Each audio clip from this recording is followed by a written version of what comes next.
Hey everyone, Michael and Zach here. A little bit different episode coming up. And so just wanted to say off the top, thank you to the Arkansas crew. You might remember them from the Bible Dropped episode not too long ago. Last week. Yeah. Last week. And I'm going to use my memory. Yeah. See how good I am. Mm-hmm. There was Cordell. Right. Michael. Yep. Michael. Yep. You. And Brian. Yeah. Yeah. So those four, I'm honestly a little worried that I'm going to be out of a job. The Bible Dropped episode was so good. I'm really looking forward to this upcoming episode. Few little announcements there, but wanted to at least say thank you for that. Really appreciate that. That helps us a lot with our summer schedule and getting episodes out there, and the content is great. So thank you guys. Yeah, and so another announcement I want to make, when we recorded them back to back, and I had gone ahead and produced the basketball Bible draft, but we recorded on Sunday. Then that Saturday, sadly, unfortunately, Brian was in a pretty bad farming accident. Brian and his family are farmers, and was rushed to the hospital, but ended up losing his foot because of that. And so he's still in recovery. So just be, praying for him. If you know him, you already know this news. But if you don't, this podcast goes all over. You can be remembering your brother, and just really, I think the big prayer right now is staving off infections so that what he has there can heal, and then they're looking for eventually getting a prosthetic for him. So we'll be praying for that. And I don't know Brian, but you talked about him a lot. It was really cool to see him on that Bible draft. Looking forward to this episode as well. I feel like I'm kind of getting to know him a little bit better. This episode you're about to listen to was a monster episode. They got talking about all sorts of things, really great stuff. But we're going to chop it up into two separate episodes, so a little bit easier to digest. Yeah, it really breaks nicely into two parts. The first part, we're going to be talking about, people along different continuum of this idea of salvation, Calvinism, Arminianism, and that took longer than what I anticipated. We should have had you there, because if you had been there, you'd looked at those notes and you'd been like, Michael, this is really 2 episodes, and we could have planned around that. It would have been fine. And then the second episode, which you'll hear next week, is us really kind of talking about, okay, we're in these different spots. What does that mean? Does that mean we can't go to church together? Does that mean, or can we work together, even though we have, some different ideas about how to interpret some verses, and that kind of, Brian points out, that really leads to somewhat different pictures of who God is, but it's not so radically different that we can't, work together. And so that will be next week's podcast that you'll hear. Sounds like some great material. Looking forward to listening to it myself. But I think that's all we got. Yeah. All right. We are back with the Arkansas crew. Just recorded the draft. So should have been last week's Thursday episode. So if you haven't heard that, go back and listen. Aaron, we'll say thank you to Aaron. Aaron is doing our AV. It's been nice to not have to worry about that part of it while I'm also recording. So thank you, Aaron. So we got Cordell Crisp. Dr. Cordell Crisp. Technically, yes. Yeah. So you're still in residency? Yeah, I'm about to finish up my 3rd year of residency, and I have one more year before, and I don't plan on doing any fellowships or anything, so hopefully into the workforce, without any supervision after a year. Now, what are you not comfortable doing? OBGYN. No. I mean, but if someone came in the emergency room, and had an OBGYN issue, you would feel comfortable in your skills to do. I mean, just through going through medical school, we're able to deliver. I can deliver a baby or things like that. And what about part surgeries? of my training? No. I mean, maybe appendicitis? Radical, no, something that I absolutely needed to happen to save your life. Right now, I might be capable of doing. It probably wouldn't end well, most likely. but if I'm doing those things, if I'm having to crack a chest or something like that, it probably wasn't going to end well in the first place. Yeah. Maybe I would be able to. So if someone comes in with appendicitis, you're calling in like a resident surgeon. Calling general surgery and probably starting some antibiotics and getting the labs that I know they'll want. Okay, all right. So you're prepping away. Yeah. So no brain surgery. What about like if someone has like a rock stuffed up in their sinuses? You getting that out? No, that's probably ENT. Yeah, Right. I'm going to be calling ENT for that. And then I'm more internal medicine. You come in with pneumonia or pancreatitis or cirrhosis or GI bleeds. Or the vid. Or COVID, definitely taken care of. And that's right when I started residency. It was right in the middle of COVID coming in, so I got quite a bit of training on that. And we're still doing updates. I don't think things have changed as far as how we treat it and stuff now. And there's always new research coming. Yeah, that's good. So you're not just sending people home saying when you're about to die, come back to the emergency room. No, that's It always struck me as an hopefully not what we're- odd medical. hopefully we're not practice. having to triage resources like that currently. Yeah, So. yeah. All right, that's good. All right, so probably enough about Cordell being a doctor. So let's move over to, I called y'all the Coles Bros, but there's another bro missing, Matthew. Some farmers here locally. How's the season going so far? Y'all had a great year last year, right? Well, we had a better year than some previous ones. We had a good start this year, and we've had a lot of rain in May and haven't gotten a lot done. So we went from being pretty happy and ahead of the curve to now we're pretty worried and have a lot of work ahead of us. And it just rained 4 inches over the weekend. Yeah, that's what Michael was telling me. And so do you get any work out of a scout, or does he actually help any, or no? Well, I do a lot of work, by the way. Haven't been doing much scouting. I've been starting our rice wells and stuff like that. Yeah. And do y'all see snakes regularly? well, I've not seen that many, but I saw one in my yard yesterday. Oh. He probably I've seen sees a lot. some. Yes.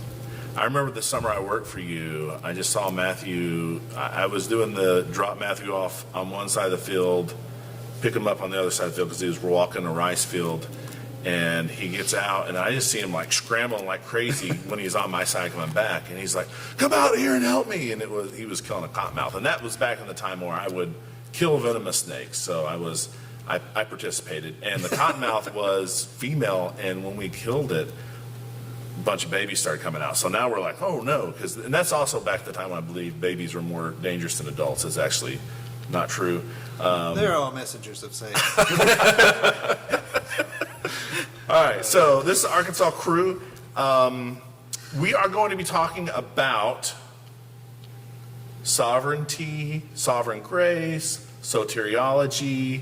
Some people might say Calvinism and Arminianism, a dangerous potentially topic to talk about, but I think that we kind of talked about what we wanted to say about it, and really the goal was to talk about how folks with different views can get along and how we can maybe work together. So with that, let's take this to the next level.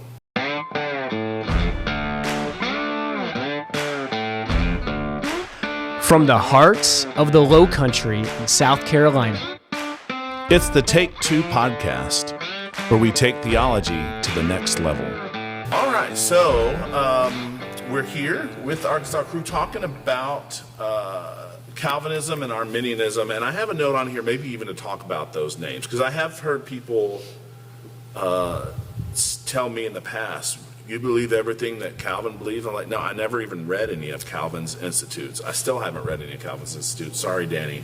Which I haven't either. Yeah. So, and it just happens. So just for the audience's awareness, I think you said you generally lean Yeah. Calvinistic, sovereign grace. So that's me too. And both the Coles Bros lean Arminian. And so we're using those names because they've kind of become terms of art. Not that you've probably read anything from Arminius, right? I don't think anyone has. And so we're just using those names because they're well-known names that kind of declare these positions of what we believe. And I have on here maybe talking about Theology Matters. So I think all four of us are members of that Facebook group. Started back in November of 2018. I thought it was longer ago than that. Is that when I was on there, or you started? That's when the sometime group before was that? started. So it was like me and Caleb and a different guy named Michael, I think, started it. And then, and so just my mindset was that, man, and it's still a desire that we could have kind of unemotional conversations where I think one of our rules on Facebook, that group, is to be something with ideas, like you'll be tough with ideas but gentle with people type of thing. And I really, Sometimes that works better than others. Sometimes that happens, sometimes it doesn't. yeah, I would say I'm generally overall disappointed in the conversations. I'm like, oh, here we go again. But I thought, if we have this place kind of like the Areopagus where we can just get our differences out and talk, I'll be able to convince everyone to believe like me. And maybe a year and a half, 2 years into that, because I was really like trying to like give all the good arguments and stuff. I was like, He was going to get me. I don't think people. Michael with his Calvinist hammer. I don't. So it's more difficult, to maybe persuade people than what we might think. But Brian, you're an admin on there. I'm an admin on there. I'm sure you've seen some of the same things. So when we're talking about soteriology, there are probably things that are about soteriology in itself that are really important and some that aren't, because that's a big topic. But I thought we should maybe talk about a hierarchy of doctrine. Some people would say like a primary, secondary, tertiary, maybe a class A, class B, class C. But in general, I think, and y'all can give me feedback, that maybe you have doctrines that kind of divide believers and non-believers. So like if you don't believe this, I don't really think there's a way you could be a believer. I don't know. I think if you look at all of the councils and stuff, maybe more of so we use the word heresy for that. So that's a heresy. That means if you believe that, then you're not a believer. Pelagianism was a heresy. It's hard. I don't know that I know that. Sometimes the Catholic Church ruled on these, and I don't know that someone couldn't be a believer and be a Pelagian. I don't know. One thing that bothers me a little bit I agree that there's a hierarchy like this, and yet something that bothers me about it is the idea that it making a relationship to God an intellectual thing about agreeing with these things. And I think that we can agree here that a person who has responded in faith to the call of God and trusted Christ as their Savior is a believer. One of those people may have some bad misconceptions or beliefs, but if they are born again and indwelt by the Spirit of God, they're believers. I do agree that there are certain things you have to believe. So I agree with this hierarchy. But sometimes it concerns me the way we talk about heresies. And just like I think you were getting at that. If a person knows the Lord, then they may have some misbeliefs. Yeah, I agree with that, because I think you hit it when you were talking like we're looking at intellectual assent to certain things as evidence of a relationship. And I think what we're trying to say is if you have this relationship, God would move in your heart and mind to help you see some of these really foundational things like the deity of Christ. I think that's an easy one. We can just leave it like that. Like if you don't believe Christ is God, I don't know how you could be saved. Like maybe, and that's where you get into formal and informal heresies. Like maybe you're just confused. I remember there was a time where I really got on the oneness of the Father and the Son and the Holy Spirit. And then I read some more. I was like, oh yeah, you can't blur the lines of who the persons are. So I was probably, flirting with modalism maybe when I was, 16, 17, and then I pulled back from that. But really, so the Class A doctrine would be, this separates believers and unbelievers with the caveats that we're given. Level B, what did I say before? Some A. I don't know. You mean like secondary? Yeah. So secondary doctrines would be things that you think they're a believer, but you probably can't be in the same local church. It's not that you don't like them, not that you don't love them, not that they can't serve the Lord. Examples might be paedobaptism versus credo baptism, or infant baptism versus believer's baptism. As a church, you kind of got to decide who you are. Maybe you allow for both. That'd be a weird church, I would think.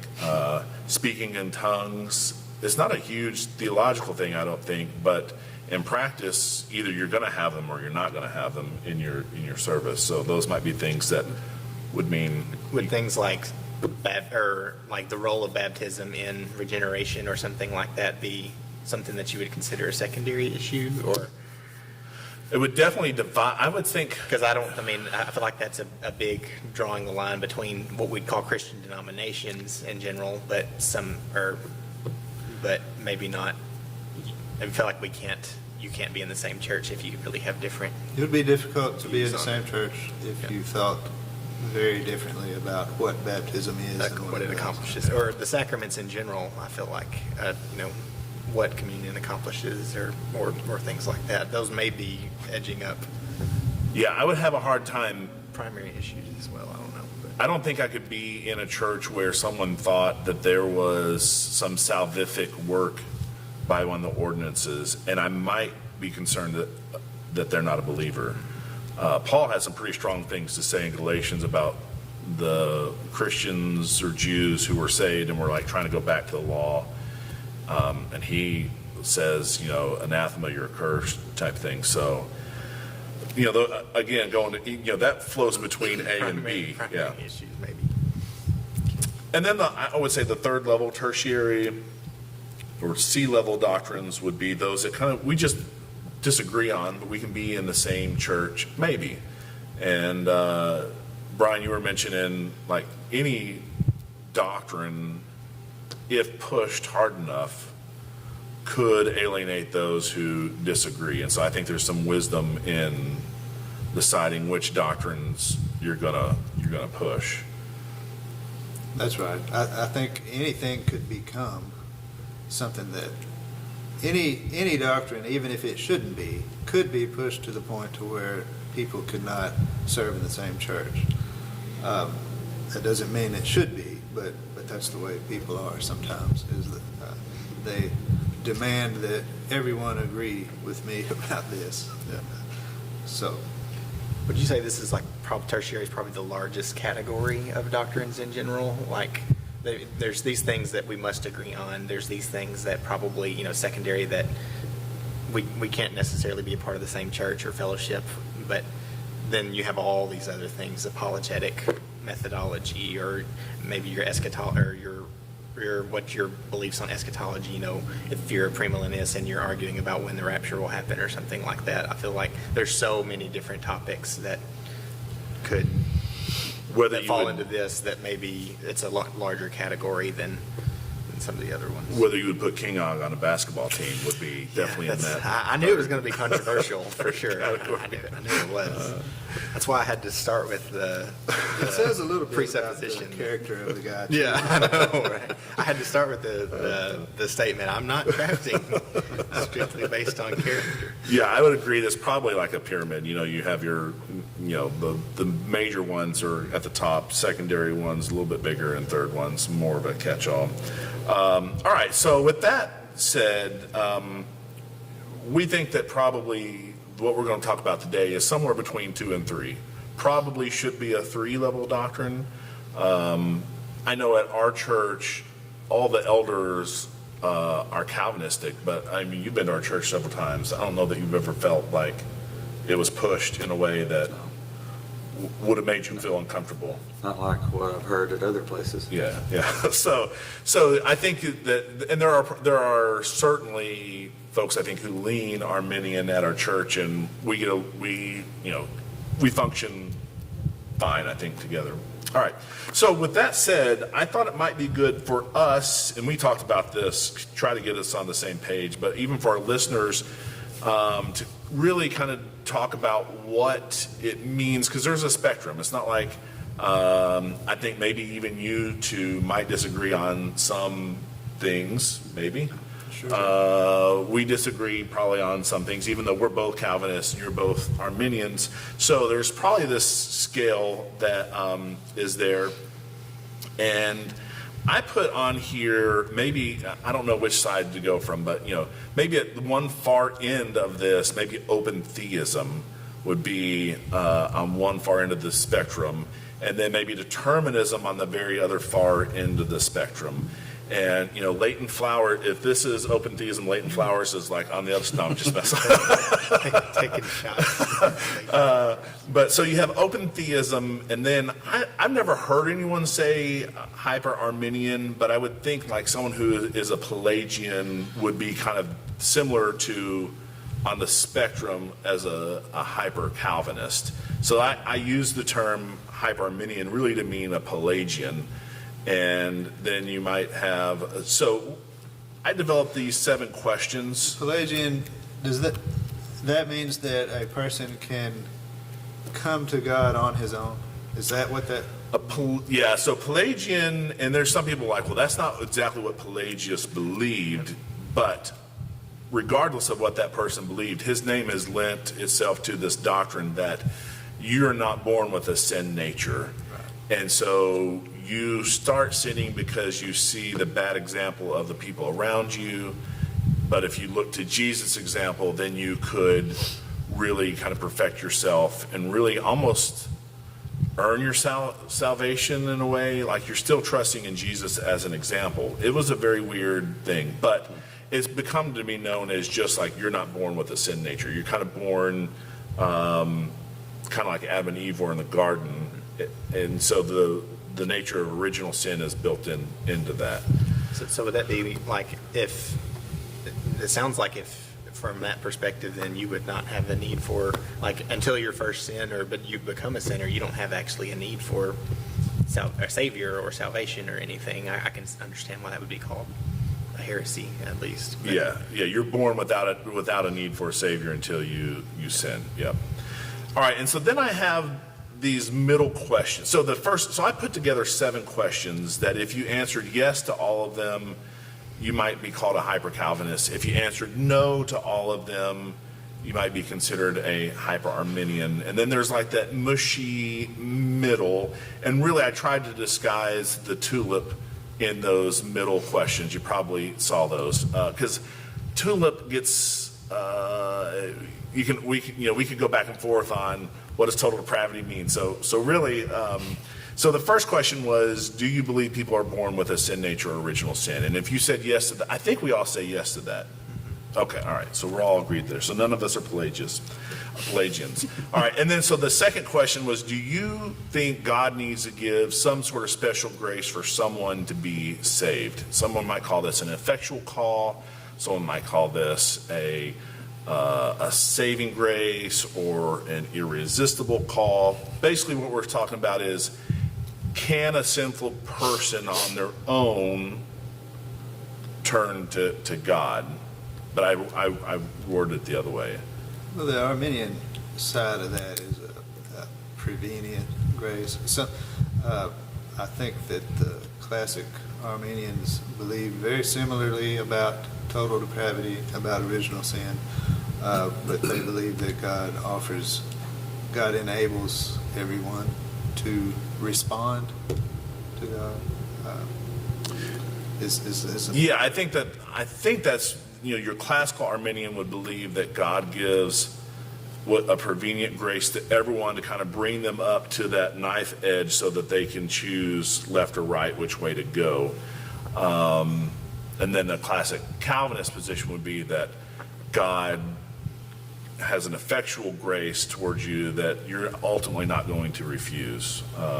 You may kind of kick against it. So. But that's question 3. Yeah, that is question 3. Yeah, because they do kind of go together. All right. So question 3: does God give this special grace without considering any conditions or qualities of the person? So this is really if we're unconditional election. So God is not, kind of looking out and choosing people based on. It's not arbitrary, but it's also not like, oh, Michael's going to be a good guy, I'm going to pick him, type of thing.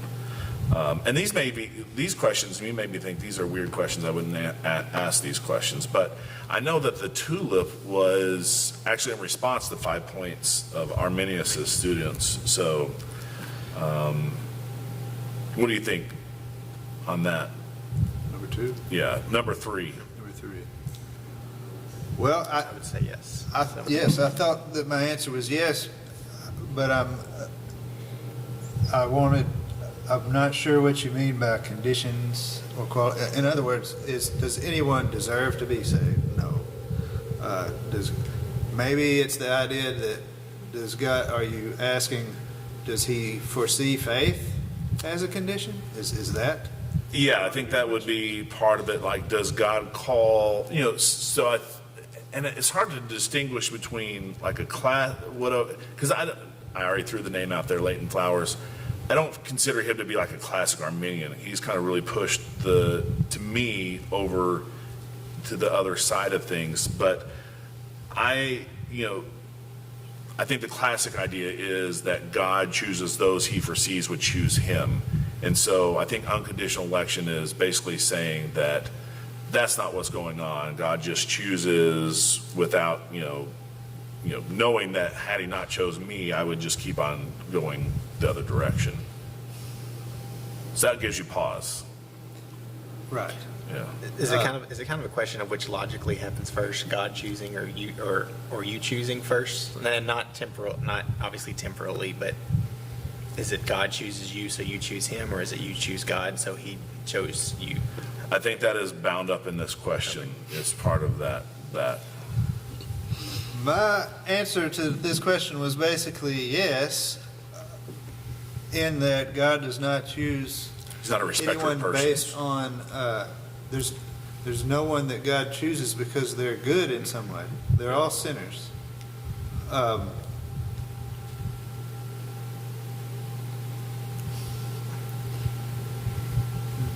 I know that many, if not all, or many Armenians believe that God chooses based on foreseen faith.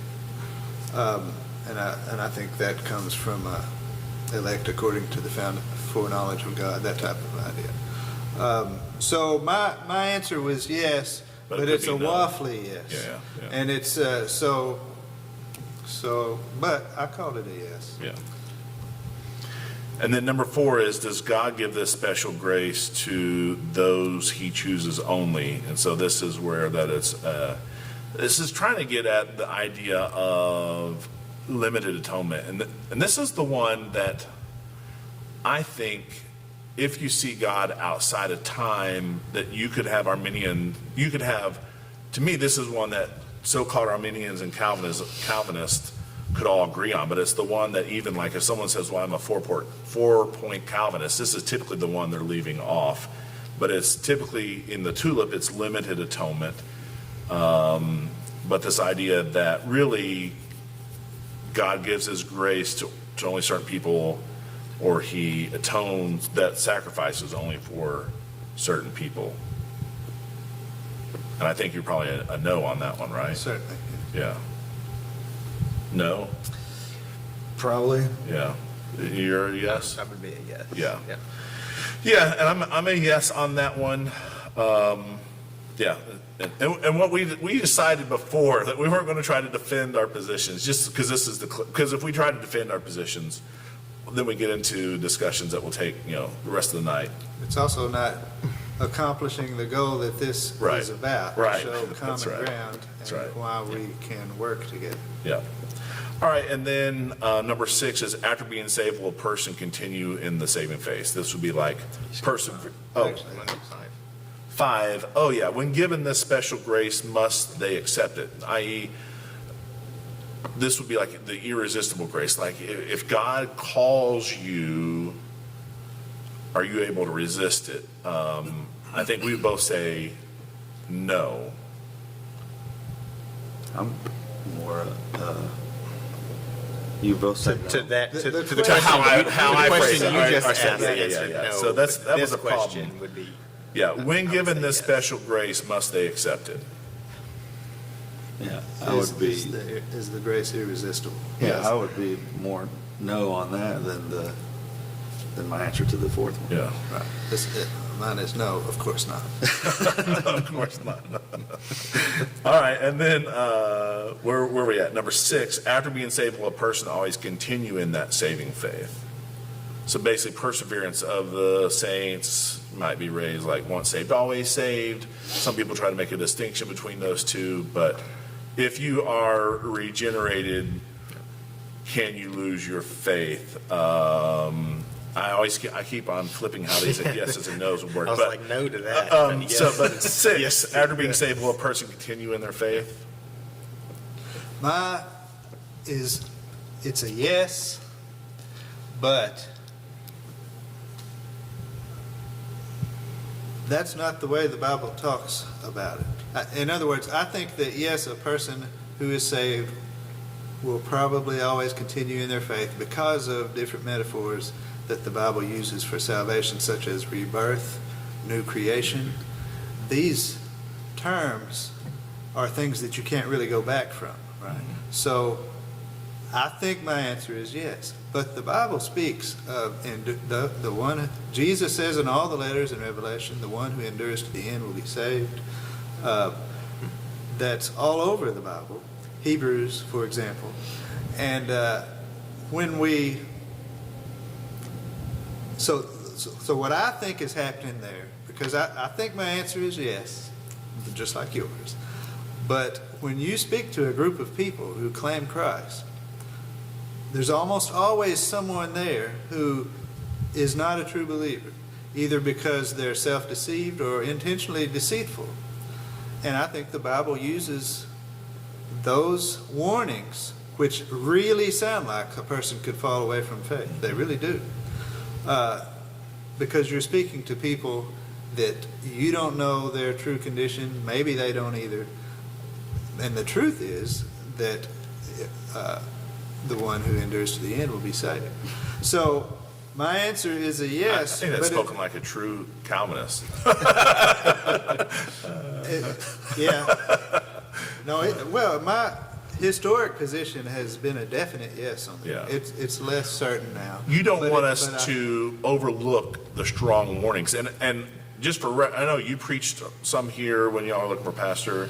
I occasionally fill in and preach at and 2 of my sermons have been, one was on Matthew 7, because I am concerned, my testimony is, I thought I was saved, and it wasn't until I was 17 I realized, oh, no, you're not saved.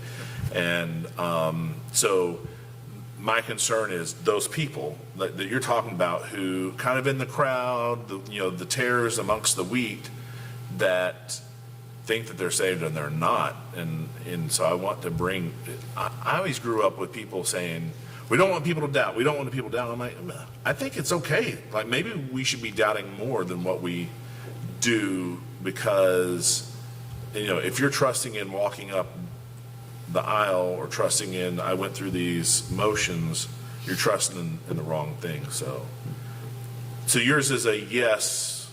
It's a probable yes, but it's. You want to take seriously the but it warnings of could- Scripture. But it might not be yes. But it probably is. But whether it is or not, when we, by preaching our system, preach, whether you call it once saved, always saved, or whatever you want to call it, that's not what the Bible does, in my opinion. The Bible, read Hebrews, read Jesus talking to those churches, Jesus talking to people who, in John, it says they believed in him, and then he goes on, if you continue in me, then you are true disciples of mine. I don't know the exact wording there. But the Bible teaches that those who persevere to the end will be saved. And I think we should teach that way more than we teach, well, because of these 5 points, we believe a person who is saved is always saved. Yeah. That's not the way the Bible does it. Yeah, and there could be a difference in how you might lay something out systematically versus how you might teach it. Yeah, you were going to sound like you were saying something. And it sounds like possibly too, like, and the way that you just answered that one, it, like, the concept of cheap grace, you know, my ticket is punched type of thing because of this. I would completely unite with you against that type of thing and take the warnings very seriously. And I think the key, and I was going to kind of ask if the key point, the reason that you say yes, is the way that the question worded. It says, will a person continue in that saving faith? And is that the main driver behind why this is a yes? Because you believe that It's because of those. if they have true saving faith, that it will endure to the end. When I've been reading John a lot over the past couple of years, and you'll have John say these people believed, and then the next few verses they're opposing Jesus, and so I think the Bible talks about faith and belief the way it uses the language of the people you're dealing with. In other words, these people say, I believe in Jesus, so it speaks to them as if they do, and says, if you continue, abide in me, or whatever, then you are true disciples of mine. So the systematic way that we teach and write things down, I think gets in the way, and it causes some of these strong warnings to be passed over, to not be taken seriously. And there might be some people in your congregation that need to take those seriously. Yeah, that's good. And the reason that I think I'm still a yes is what I said earlier, that he says we're a new creation. Well, if I'm a new creation, how can I be back into the old? Or if I'm reborn, how can I be unborn? So those are pretty strong. That's pretty strong terminology, calling regeneration or Would redemption. you count the deposit, the down payment of the Holy Spirit in some of your reasonings as well? Sure. Okay. Yes. All right. So question number 7. So just this was put together kind of as a diagnostic questionnaire. So kind of the first one was Pelagian. Then you have these 5 things, and I don't know that I've ever met a 5-point Arminian. Maybe there's someone, he preaches at a Free Will Baptist church. I think he probably would be maybe a 5-point Arminian, but neither one of you are like full-on 5-point Arminians, No. based on what you said. Because if you said yes to any of those 2 through 6, then you're not you're what I think phrase it that's- as somewhere in the middle. That's kind of a negative for what we're doing here, is if there's no one here that truly claims to be an Arminian. Yeah.